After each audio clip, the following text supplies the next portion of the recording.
Hello everyone, this is Jebro, and today we're talking about the Elementalist. We're talking about a bunker build with the Dagger and the focus offhand. My focus looks very cool, I'm not going to lie. Let's just have a look at that. It's a Chak, what's it called? Chak focus, and it's a hand that you actually wear on your hand. I actually think that's pretty cool. Anyway, let's talk about the build. So this is the main bunker support build that's probably going to come into the meta until, you know, something else is found. It's similar to the old school bunker guardian in terms of, you know, removing conditions as well, using the same amulet and the same rune. It's very effective. Guys in the top tier playing this at the moment, you know, there needed to be, or there was needed to be found a bunker kind of support build, I guess. And ranges were looked at. I think, you know, some people messed around with bunker guardians, and Celestial Amulet, it went away, you know, it left. So there was either pure damage, or mainly pure healing. Obviously there's hybrid builds, things which are very survivable, you know, like Engineer, of course, and Ranger, even if they haven't got, you know, very supportive, like Celestial or high support focus amulets, you know, even with full damage one, they've still got a lot of sustain, but they've not got, you know, the team support that they would need in terms of, you know, just healing and blocking attacks, things like that, you know, that are very beneficial in team fights especially. And also because, you know, Necro's got quite buffed really, and there's a lot, well, they needed it, and they've got like there's a lot of conditions coming out from them. If you play Guild Wars 2, you know, Necromancer, and if you're not playing Guild Wars 2, then, you know, a Necromancer in any case would, you know, have a lot of condition damage coming out. So of course we need something to get rid of those conditions. We need something to heal and support our team in terms of all the damage that's coming across. Something that's got some potential in terms of rezzing as well is very useful, even though, you know, it's not really AoE or massive influence onto fights, but it can really help. And also, you know, taking down people as well. It's giving out things like stability to help you stay up and upright, and actually making sure you can down enemies, and resurrect your allies. So let's have a look at the build. So Dagger focus, like I said, going for leeching, of course. You know, you swap weapon sets and you get some health stolen from your opponents, and then Sigil of Renewal, so extra healing and a 360 radius cooldown to 9 seconds. Reason we're not going for energy is because energy had a bit of a change up to it. There was a lot of survival changes. Like I said, you know, there was a lot of amulet changes as well. Some runes taken out. Like durability got removed completely because it was just being used by everyone, and it was kind of overpowered really, and everyone might as well have just not used a rune other than specific things like this, for example. But durability was kind of ridiculous. There's a bit more difference now as well, hopefully, although people are kind of using a lot of scrapper runes as well. That'll change in the future, I think. But Rune Soldier, you know, we've got shouts as an Elementalist with our elite specialization, so, you know, this seems like a good rune to use, and it's what people are using. Remember, this is not me who've created and keeping this build in play. This is the higher top tier players, as well as people like you who are watching this video. So I'm just really kind of giving it out to you. This isn't revealing anything for the future that's going to harm any teams or anything. This is just an obvious video, an obvious thing which people see and they already know about. So, you know, that's why I'm making this video. As talking about energy, like I said, you know, now it gives vigor. So you don't get half a bar now when you swap weapons. You just get your bar slowly builds up, of course. So it's not as good as before, and it doesn't feel like, well, most people feel like at the moment it's not worth it. So he's going to go for blatant just extra healing there. Let's have a look at the traits. We're going for Water, Earth, and Tempest there. It's going for the Elite Specialization. That is really, you know, at the present, the Elite Specializations are the way to go in top tier PvP, and any PvP really, if you want to be extremely successful. There are some builds out there where you can manage, of course, depending on your own skill level and whatnot as well.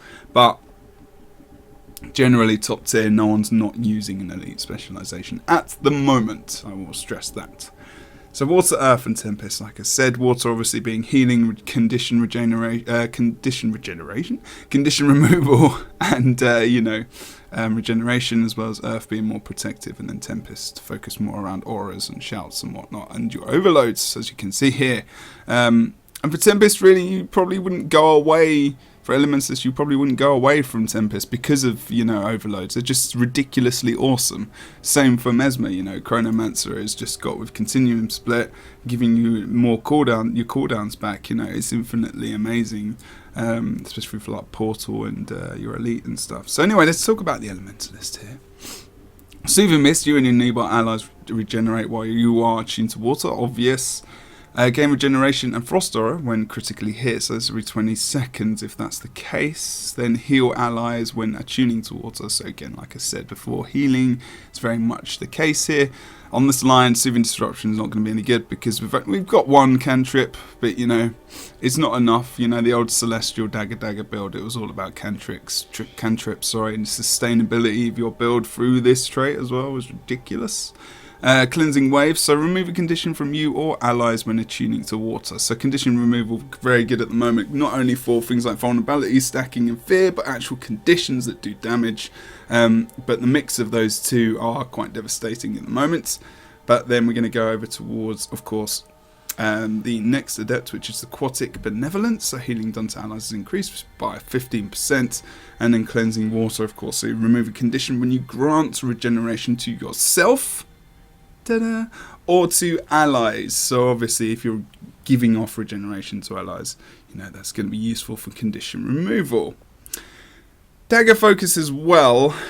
The reason I feel like this has been used, you get, you know, some invulnerability here from Obsidian Flesh, and also, you know, you are able to cure some conditions as well. So, you know, Focus has got some great usage over in the Earth line. In water as well, you've got a bit of a Daze, also a Chill. Obviously, you know, in Lightning, in the air, sorry, you've got a Knock that down and also Swirling Winds, which destroys projectiles. And there's obviously people using projectiles at the moment, you know, Necros, Revenants, Offsword 2, things like that. Engineers coming in with an Elixir gun as another example. Earth, you get some burning off there. Obviously, you do get, you know, that fire field as well, and you get fire shield and light, and also you do get protection as well, which is very good because remember we get protection. Oh no, I won't say that. I'll say that in a minute when we go through the next line. So Earth, here we go. Stone Flesh, so gain toughness while you're attuned to Earth, 150, always very good. You know, Earth around protection and whatnot. And stability, so elemental shielding, so grant protection when applying an aura to yourself and an ally or an ally. So, you know, we've got fire shield there, so we get protection, regeneration, and also vigor, which comes from elsewhere as well in the trait lines down here, and invigorating torrents. So that's making it very strong. So obviously your single auras, like the fifth skill on Earth, on fire, sorry, is going to give you that. And then we've got protection coming out as well from Shocking Aura. So you get Shocking Aura as well as all of those boons that come along with it. So you've got a lot of survivability. And, you know, sometimes I think people forget about those auras. Just general players-wise. Obviously not top tier. But, you know, you've got a lot of auras that come out. So, you know, I'll shouts as well. So it's very strong. It's very nice. It's very handy. It's very good. But we're going to go on to the next bit here. So you can see protection uptime is ridiculous. Obviously, there is no cooldown there as well, so it's just whenever. Let's continue on though. So grant protection there, then damage foes and cripple them for 3 seconds when attuning to Earth. Obviously, cripple is very nice. Geomancer's training is much more for yourself and for your own sustain. Could go for stability, but you're going to be able to get stability here anyway in your Earth attunement when you overload that, and from other people as well. You could go for that, but I feel like this is, you know, more sustaining, and for your Earth weapons as well, it means you're going to be able to get more of your invulnerable state back for yourself, as well as more condition removal. So, you know, there's a big difference there. So let's change that and have a look at the... No, we can't change that because I'm in combat at present, but you know what I mean. The conditions... sorry, the amount that the cooldown has been reduced by is worth it. So let's go on to the next one. You take less damage from foes when with close range. You know, Dagger focus as well. You're going to be very close, up close and personal. So it's not like Staff, you know, where you can just go off point. All of these abilities are very, very much, you know, close quarters. Obviously, you know, these are, you can kite away and use these, but these are a bit closer range. Then Diamond Skin, which got a bit of a change up in the quarter one changes for the year of 2016, of course, every 3 months there's going to be big changes, and this was changed. So it's not 90% now where threshold where conditions, can then be applied to you, so under 90% HP, but they're ineffective. Now it is remove conditions when struck while your health is above the threshold. So, they just get removed periodically. Boom, 75% I'm above. Which is good, I think it's not too bad. You can't just spam remove conditions. It's not just like you're invulnerable to conditions like before. So, this has been given a little bit more play, and I think it's still pretty bloody strong, actually, in all honesty, because you can remove a lot of conditions very quickly off yourself. I mean, it's yourself. It's not the whole team, so, that's the thing. Nothing else really viable here other than potentially going for Stoneheart. If you're not going up against a team which hasn't got a Necro, maybe potentially that could be useful. But yeah, that's really up to you. I'd say this at the moment. Tempest, here we go. So obviously you get overloads there. Then we're going to go to the first trait, which is going to be Unstable Conduit. So overloading attunement. An attunement grants an aura based on the element you're attuned to when the ability is completed. So you only get the aura when it's finished. So if you have a look here, it's channeling, and then you get it right at the end. So not only are you getting those boons, but you're getting the aura. Magnetic aura is the reflect, of course. So that's very, very useful. As well as the others, you can see, air is going to be shocking, water is going to be frost, and the fire is going to be obviously the fire shield there as well. So next one. Gain swiftness when overloading an attunement. Let's just quickly overload this. You can see, there we go. You get it at the start. It doesn't refresh at the end or anything. You just get it while you're attuned. So, that's good for your mobility in terms of when you're trying to move between points. You can just overload something which you might not necessarily need. But you want to do it while, I suppose, halfway in between a cap maybe as well. Something like that, dependent on whether or not you need to. Obviously, different attunements give different things, but swiftness is going to be channeled through all of those. You'll be able to see that in 5 seconds. Invigorating Torrents, so like I said, auras you apply also grant regeneration and vigor. Very, very useful, of course, because that's regeneration and vigor. So let's just use the water attune. So obviously you can see there the swiftness coming through again, getting the frost aura, which is what we were talking about before. Let's go on to the next adept, so Hardy Conduit. So gain protection while overloading an attunement. So obviously, while you're overloading, you're able to gain protection, which you want to have because you're kind of susceptible to things when you're attuning. So you don't want to be like, oh no, I'm going to get killed, so I need to now use other abilities. Obviously, that is used while you're attuning, so that's very useful. But you can't do damage or anything like that. You do some damage when you're doing your attunements, but other than there are some abilities you can use while you're attuning, while you're overloading, but you want to make sure that goes through and there's not so much damage being coming onto you while that's happening. So if you change an attunement, obviously, you cancel that.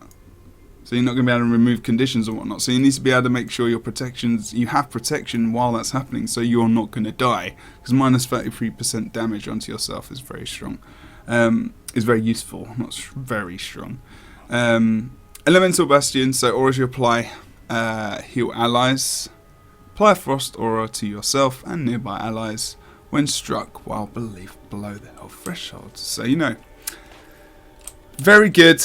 It's a very strong build in terms of surviving 1v2 as well. So if you need to wait for people to come back onto the map and you need to hold a point, something like that, you can use this build to do that. And as soon as you get low HP, you can lightning flash off, heal, run away. You can daze opponents as well. Number of targets is 5 there. Gets the swiftness and stability as well as that, which applies to yourself and allies when the attunement's obviously going through. Overload, so there's a lot of healing support. There's a lot of stuff that comes out from this build, which is going to be very vital for teams to survive. Not having it is going to be it's going to be difficult, but it's not. I don't think it's going to be impossible because at the moment, the way people are running things, there's only one real supportive class. There's only one real supportive spot. And a lot of people are running things, the old school double power rev, old school, whatever. and whatnot as well. So, you know, a lot of people still running those builds and whatnot partly at the moment. So, really, if you're playing a supportive build, or you want to play support, or like bunker builds in Guild Wars 2, and you want to be, you know, very core at your team survival and making sure that everyone's able to stay up and you're able to stay up, you know, this build is very good. And it might be an obvious one that you've obviously tried, and many people are trying this, and this is obvious, but, you know, just a bit of description. This isn't for like the top tier players, it's more for people that are kind of watching my channel and just enjoying some kind of explanation or knowledge or obviousness, is what I'm going to say as well, with the traits and how they kind of get picked and why. But other than that, you know, some, like I said, I've kind of said some useful abilities here. Things like Shocking Aura are going to be very useful for your own survivability, because you get, obviously, enemy gets stunned when that happens, and then you're going to grab yourself some protection.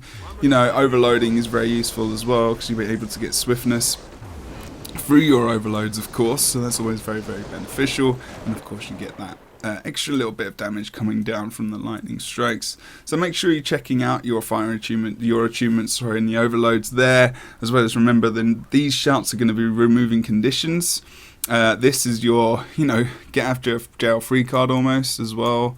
Cooldown still 40 seconds, but, you know, still very, very useful. But yeah, it's a fun build as well. I enjoy playing it. You've got your blast on the third skill as well. Don't forget on the frozen burst. So you can build up a little bit of might when you, if you are able to blast like your fire fields as well. Got one there. You got one there. Make a nice little cross. You know.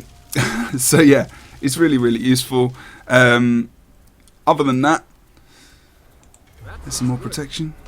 I'll see you very soon. This has been Jebro for another build guide video for the Elementalist / Tempest. See you very soon.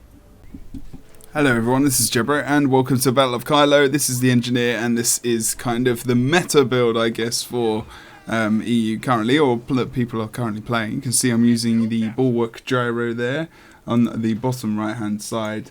And yeah, first of all,